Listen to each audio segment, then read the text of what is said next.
మన రక్షకుడైన యేసుక్రీస్తు నామమున అందరికీ వందనాలండి.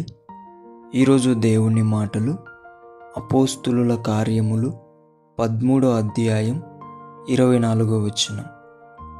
ఆయన రాకముందు యోహాను ఇశ్రాయేలు ప్రజలందరికీ మారు మనస్సు విషయమైన బాప్తిస్మము ప్రకటించెను.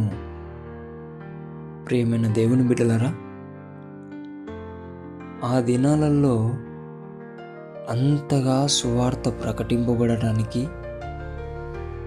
ప్రాణాల సైతం కూడా వెనకాడకోకుండా దేవుణ్ణి ప్రకటించడానికి కారణం ఏంటంటే, ఆ రోజుల్లో భక్తులు మారు మనస్సు విషయమైన బాప్తిస్మము ప్రకటించేవారు, పొందుకునేవారు.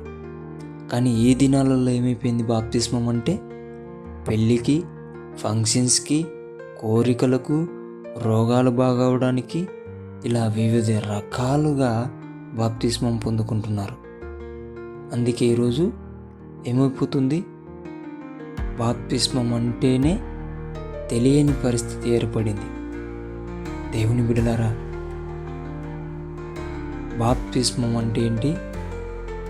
పాత రోత జీవితాన్ని సమాధి చేసి నూతన సృష్టిగా క్రీస్తుతో పాటు లేపబడడం మారు మనస్సు విషయమైన బాప్తిస్మము అంటారు. దానినే పొందాలి, దానిని మాత్రమే ప్రకటించాలి.